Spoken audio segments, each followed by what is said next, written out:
Obviamente esta célula no es una célula que sea dictador, ¿no es cierto? No es una célula emperatriz. Esta célula, como cualquier célula del organismo, también tiene otros estimulantes y otros inhibidores. Bien, de la célula D hemos hablado en el digestivo, los inhibidores de la célula D.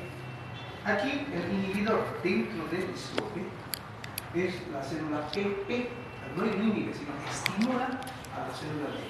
Entonces, si aquella célula P, si no produce polipéptido pancreático, entonces la somatostatina está como inhibida, ¿no? Por lo tanto, esas hormonas se liberan respondiendo a otros estímulos, porque no es el único estímulo inhibitorio o liberador lo que existe, pero es una parte de lo que ocurre dentro del islote.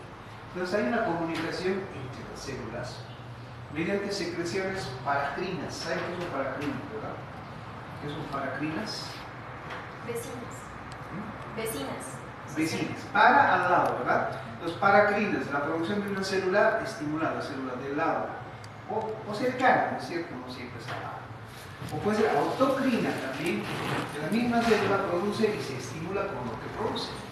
Bueno, en este caso no ocurre eso. En este caso son mecanismos paracrinos. Bien, entonces con todo eso, ahora podemos hablar de la síntesis y de la secreción de la insulina. Esta es una parte, digamos, de capital importancia para entender las enfermedades relacionadas con la secreción de la insulina. El otro punto fundamental es el mecanismo de acción de la insulina a través de los receptores, porque la mayoría de los problemas que dan origen a la diabetes se deben a trastornos en la síntesis, o en la secreción o en el mecanismo de acción. Por eso es muy importante. Entonces, ustedes van a leer mucho de esto, porque se investiga mucho sobre estos tópicos fundamentalmente de la insulina. Por eso es muy importante dominarlo. Y su explicación solo se puede entender a nivel molecular. Y no podemos entender que se secreta así y está, ¿no? De manera general, no. Pues tenemos que hablar algo de la parte molecular. Esto les había comentado ayer, es importante siempre la historia. La insulina ya tiene 104 años de existencia. Justo como hoy, no como hoy. No, hace 4 años también celebrábamos el mundo celebraba el centenario del descubrimiento de la insulina. El mundo, imagínense la trascendencia que ha tenido el descubrir la insulina. Debe ser un punto de inflexión, ha marcado un antes y un después en las enfermedades metabólicas. Antes de esto, todo lo que tenía diabetes estaba condenado a morir. Moría, no había tratamiento. Bueno, se han ensayado N tratamientos, ¿no? Desde la antigüedad. Los egipcios ya han intentado controlar la diabetes, etc. Pero era una enfermedad muy rara, seguramente entonces. Y cuando yo estudiaba medicina, como ustedes quieren, hace muchos años, no se veían muchos casos de diabetes, sí existían, pero no era muy frecuente como ahora. Ahora, medio hospital tiene diabetes o complicaciones de la diabetes. Pacientes que están hipertensos con diabetes. Pacientes enfermos del riñón con diabetes. Pacientes con neuropatía con diabetes. Es decir, mucha relación tiene la diabetes con otras enfermedades. Entonces, son sus complicaciones o predisponen eso o viceversa. Hay enfermedades que predisponen a desarrollar diabetes. Pero fundamentalmente aquí no es el único factor, pero el centro, casi centro, o parte del centro es la obesidad. Entonces, se atribuye al aumento de la obesidad en el mundo el incremento de los casos de diabetes. Pero no quiere decir que aquel que no sea obeso no tenga diabetes, sí, también tiene diabetes. Otra cosa que vamos a hablar en fisiología del tejido adiposo, que la obesidad no es exceso de peso, sino tiene que ver con la composición del cuerpo, ¿no? Bien. La diabetes, bueno, hay 5 tipos 6 de diabetes, tipos. La más frecuente, la que causa más problemas, es la diabetes tipo 2. Entonces, la mayor parte de la explicación va dirigida a eso. Sin embargo, siempre hay que tomar en cuenta que existe diabetes tipo 1, que es la segunda de frecuencia, ¿no? En la diabetes tipo 1 ya hay una deficiencia casi congénita en la función o hay una destrucción total de las células beta, independientemente del tipo de alimentación, de los hábitos o las edades, es diabetes tipo 1. En cambio, la 2 generalmente es por factores ambientales. Incluye la comida, el estilo de vida que llevamos, etc. Entonces, este tipo de diabetes se caracteriza por dos aspectos. Primero lo que aparece primero es la resistencia a la insulina. Eso es lo que aparece. El páncreas todavía funciona bien y produce incluso más insulina que en condiciones normales. O sea, está funcionando muy bien. Hay una hiperfunción del páncreas. Lo que pasa en las primeras etapas de la diabetes es que hay resistencia a la insulina. Entonces, esta resistencia a la insulina hace que se produzca mucha insulina y ese exceso de producción de insulina, solo ese exceso de producción de insulina, de por sí acelera la mortalidad de las células beta, la disfunción. Entonces, poco a poco, las células beta van a ir produciendo menos insulina. Entonces, con eso se agrava la diabetes. Con eso ya se eterniza, digamos, la diabetes, ¿no? Porque si solo hubiese resistencia inicialmente, se puede controlar con la dieta bajando de peso, es probable que no tenga diabetes de por vida. Pero si el páncreas ya comienza a producir menos, y eso ya no se puede resolver, ¿no? Porque aumenta la apoptosis. Pero no solo por el incremento de la producción de insulina, sino por otros factores que vamos a ver también en esta clase. Bueno, entonces esos dos aspectos caracterizan a la diabetes: la resistencia y la poca producción de insulina. Pero cuando hay resistencia hay una gran producción de insulina. Entonces, esto lo aprenderán en endocrinología ya después. El tratamiento va a ser diferente si hay resistencia a la insulina o si hay poca producción de insulina. No es el mismo tratamiento para todos los diabéticos.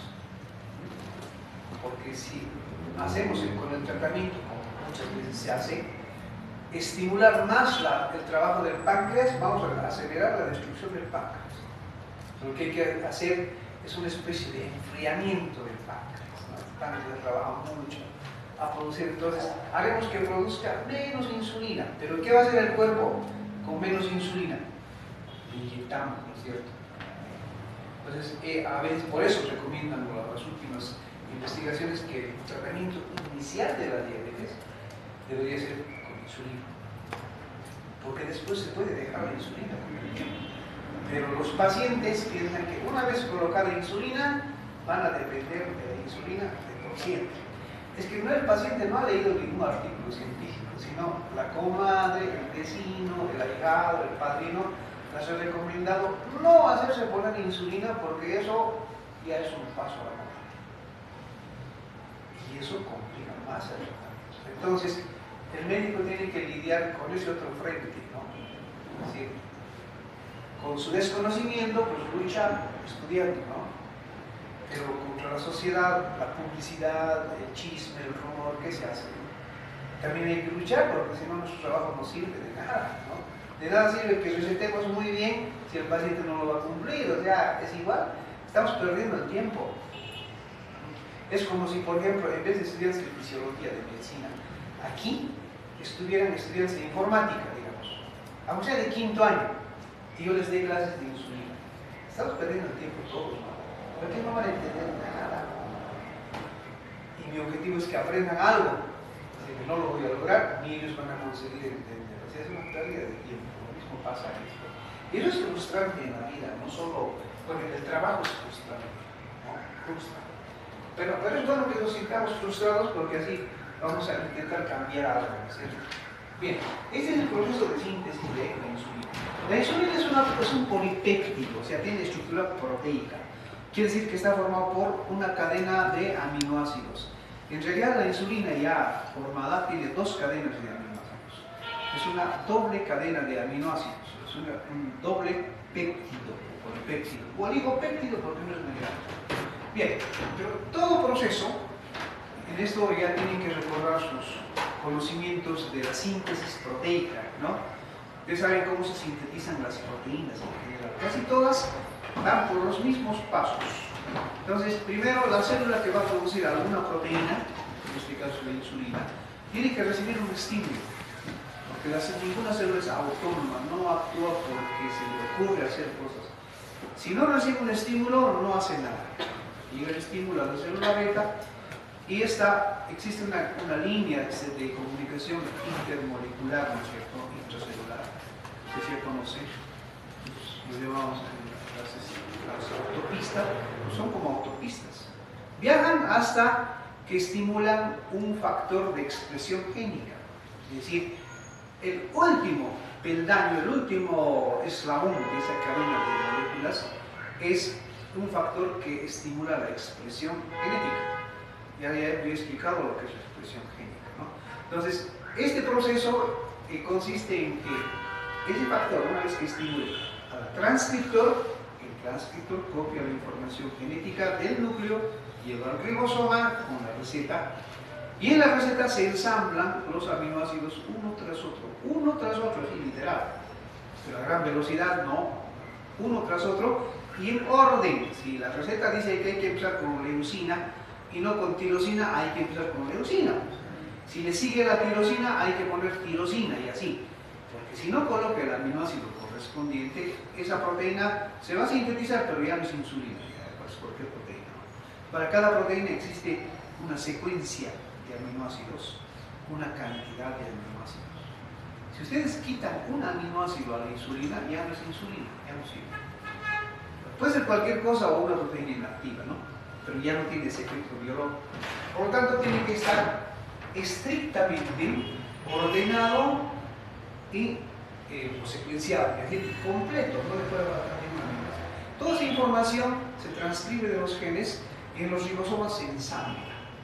Pero no se ensambla la proteína que se va a exportar fuera de la célula, sino que existen otros elementos más como elementos señales, porque en el proceso de síntesis de proteínas siempre hay una parte que no va a ser, digamos, componente de esa proteína final, pero es una parte señal, o sea, es como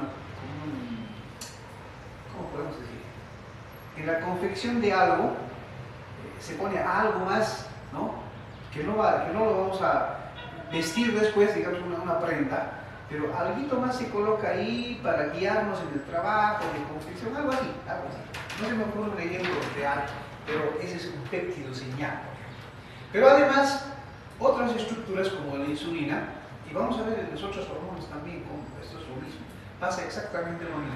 Entonces hay otras estructuras que estabilizan más o menos el armazón, si me permiten el término, de la estructura de la proteína.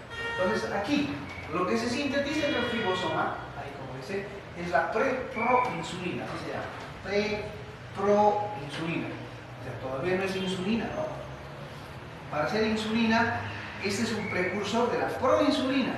Y la proinsulina todavía no es insulina, o sea, todavía hay etapas más allá. Pero esa es la estructura de la preproinsulina. Es una cadena de aminoácidos. Fíjense, así más o menos enrollado, así como caracol. Ahora, esto es por cuestión didáctica, no es que tengan colores, ¿no? Todos los aminoácidos son así, se puede confundir. Pero lo han pintado colores para ver más o menos qué parte de esta estructura va a ser insulina, en definitiva. Y esta es, miren, la insulina, ahí está rojo y amarillo. Este rojo y este amarillo va a ser insulina. Entonces, este es el péptido señal, son un conjunto de aminoácidos. Y esta es otra estructura que en medicina para el médico es muy importante, pero no va a ser parte de la insulina. Bueno, esto ocurre en el ribosoma. El ribosoma envía la preproinsulina a otro organelo, el glutoplástico, donde el péptido señal se desprende. Ustedes han visto cuando lanzar algún cohete, por ejemplo, al espacio. Entonces tiene su propulsor, tiene varias partes, ¿no es cierto? Entonces el propulsor sirve hasta cierta altura nada más, hasta que llegue al espacio, o sea, pase toda la atmósfera. Entonces ya no necesita propulsor de esa potencia, sino otro propulsor, ¿no? Y así se va desprendiendo pedazos del cohete. Al final al destino solo llega una camarita, un vehículo, ¿no es cierto? Digamos a Marte, en Marte no está todo el cohete gigantesco, eso no llega a Marte, sino llega un pedazo que está guardado ahí y que se abre y se desprende solo cuando está cerca a Marte, ¿no? Bueno, pero todo lo demás sí sirvió para que ese pequeño aparato llegue hasta allí. Bueno, algo de eso debe pasar aquí, ¿no? Más o menos. Entonces, se libera este péptido señal, ya no es útil, y lo que queda es esta cadena que todavía no es insulina. Entonces, más allá, en el aparato de Golgi es como un despachante. El aparato de Golgi es como un... En el supermercado, por ejemplo, ustedes compran, digamos, una variedad de cosas, una mezcla de todo. El que despacha se los pone en bolsa, ¿no? Las leches aquí, los panes aquí, las cosas que son frágiles en otra bolsa, o sea, los separa y los da. El aparato de Golgi, sí, más o menos lo mismo, despacha, selecciona, quita impurezas, algo de eso hace. Claro, el tema del aparato de Golgi es más claro, ¿no? Solo para que ustedes relacionen la función del organelo en el proceso de síntesis de insulina. Entonces, lo que hace el aparato de Golgi es quitar eso, entre comillas, digamos, impurezas, ¿no? Ya lo limpia, lo empaqueta, lo embala, listo para la exportación. Lo que sale del aparato de Golgi ya está presto para ser enviado a otros ambientes, a otras células. Está listo para la exportación, ¿no? Ya está embalado, ya pasó la aduana, todo lo demás. Entonces, ¿qué es eso lo que todavía impide que esto se llame insulina? Es el péptido C. Ese es el péptido C que se desprende y quedan estas dos cadenas, más o menos paralelas, unidas por puentes de disulfuro. Esta es la insulina.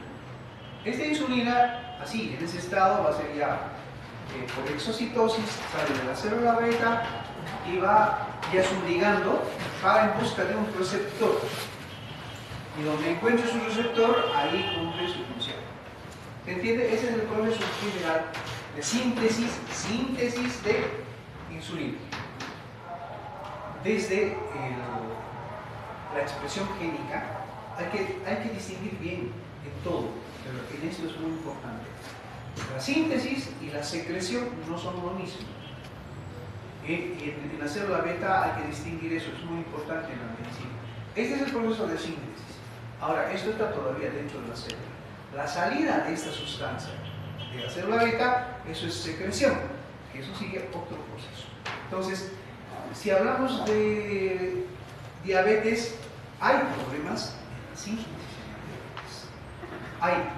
diabetes. Hay factores que los voy a mencionar luego, factores que alteran la expresión génica de síntesis. O sea, este proceso no se cumple eficientemente, hay poca producción de insulina, por lo tanto, porque la expresión génica ha sido alterada por algo, ¿no? Ese es un paso. El otro paso es que esta insulina tiene que salir de la célula beta, eso es secreción. En eso también hay trastornos que van a llevar a la diabetes. Entonces, según dónde esté el trastorno, se elige un tratamiento que no es el mismo para cada caso.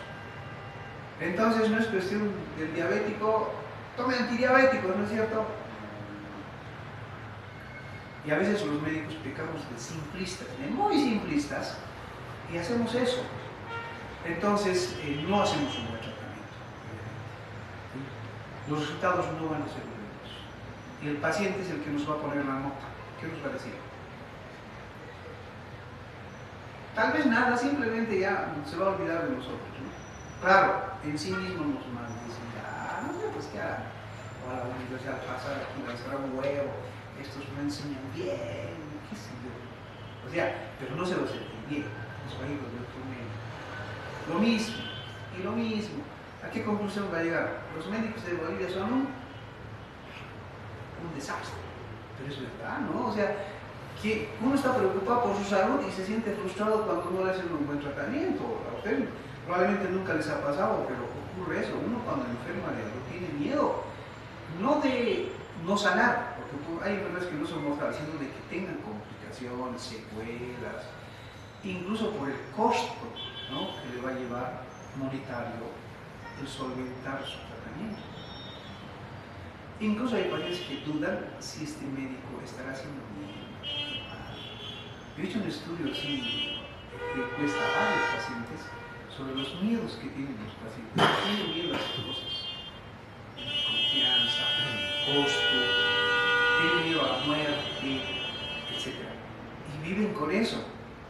Y esos miedos el médico tiene que quitarlos. ¿Cómo?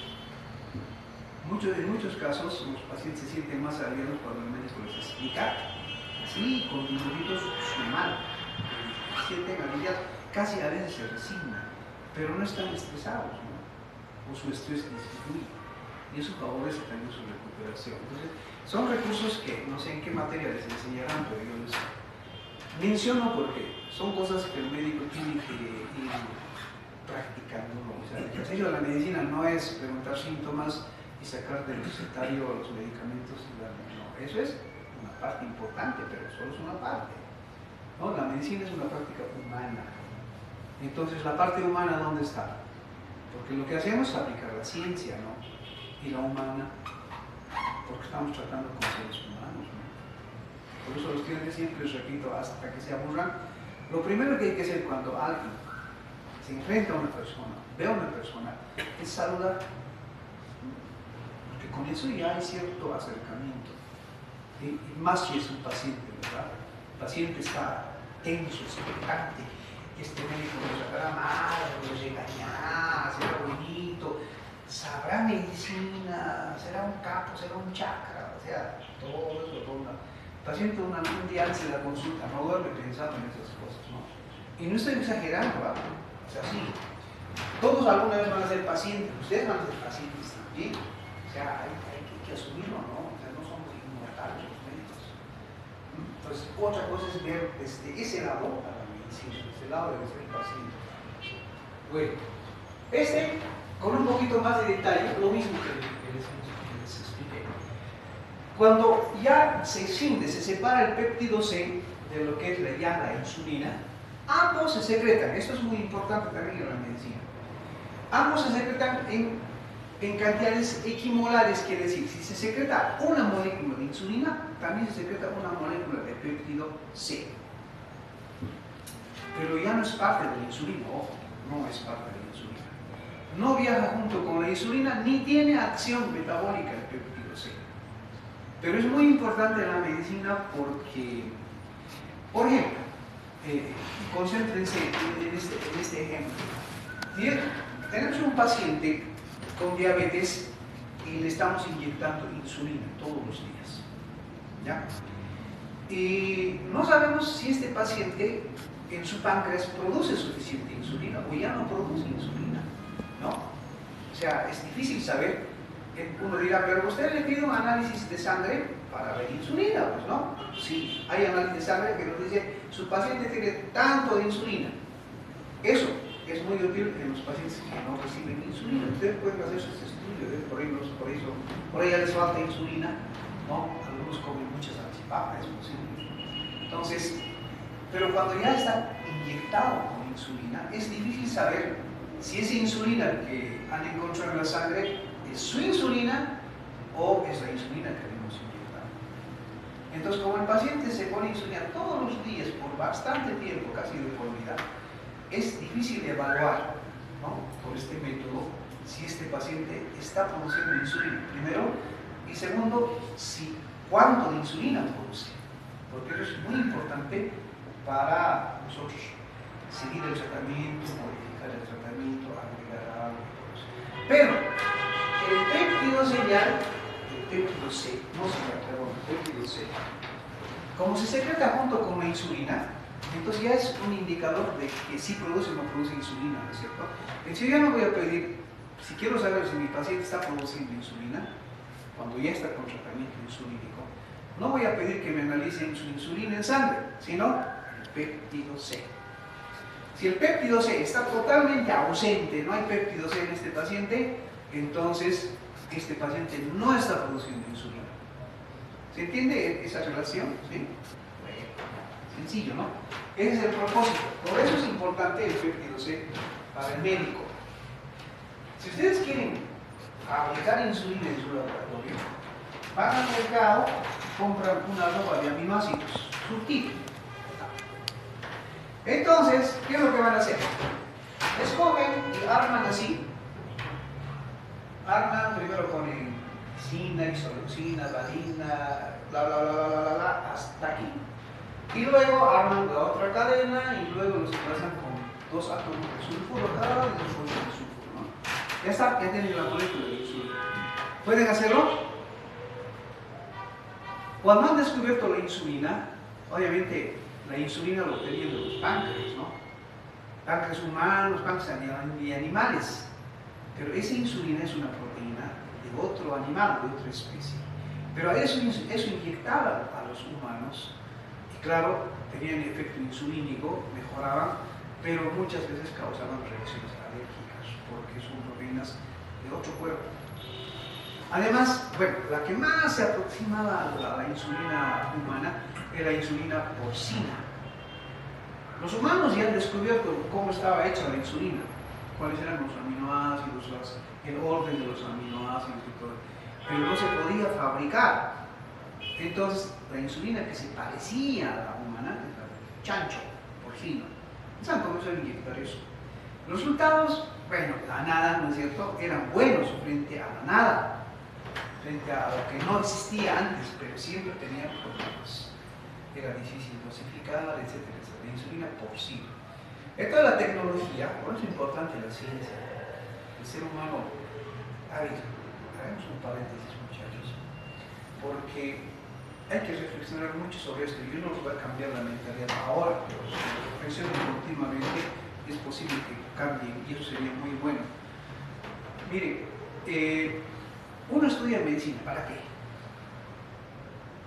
La mayoría entra y dice, yo quiero tener una profesión. Ser médico es bueno porque es bonito, visten de blanco, etcétera, ganan bien, etcétera, son respetados, todo lo que quieran, ¿no? Y listo, voy a tener un título y con eso me voy a defender en la vida. Se está pensando en uno mismo, ¿no? Y de hecho sirve también para eso, pues estudia medicina, se gradúa, trabaja, cobra, tiene autos, casas, porque ha estudiado duro, ¿no? Porque el título no nos va a dar esas cosas. Bueno, y ¿a quién le sirve? Bueno, a los pacientes, ya, esto porque es un médico, pero es limitado, ¿no? En cambio, ese ser humano tiene mucho potencial que no lo usa. ¿Y cuál es el potencial? El potencial creativo. Y para esto, el humano, que es el animal racional por excelencia, tiene que desarrollar esa su cualidad, ¿no? Su razonamiento lógico. Para eso tiene que tener un pensamiento crítico. Y eso se desarrolla, eso se entrena, eso no viene de por sí, no, eso no. Eso viene con la gimnasia mental, con el ejercicio. En la primera clase, yo les dije a los estudiantes, ¿qué estudia la fisiología? La fisiología estudia el funcionamiento del cuerpo humano, o sea, nos dice cómo funciona el cuerpo humano. Eso dicen todos los libros de fisiología. Pero les dije, no es suficiente. No es suficiente saber cómo funciona. Hay que ir más allá, hay que decir por qué funciona así. Y cuando decimos el por qué, la respuesta ya no está en los libros de fisiología. Entonces, por eso no es suficiente leer un libro, ni solo libros de fisiología para aprender fisiología. Tenemos que ir más allá. Entonces, el por qué lo vamos a encontrar en la física, en la química, en la atmósfera, en el medio ambiente. Es decir, eso es pensamiento crítico. La lectura crítica que ustedes han oído hablar muchas veces consiste en eso, en preguntarse, ¿y esto por qué es así?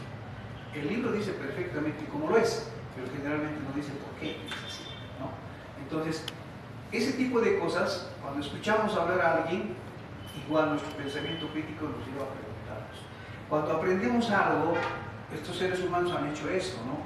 Es decir, ¿por qué esta insulina del chancho no es bueno para el humano? ¿Por qué? O ya sabemos cómo está hecha la insulina, ¿y por qué no lo podemos hacer?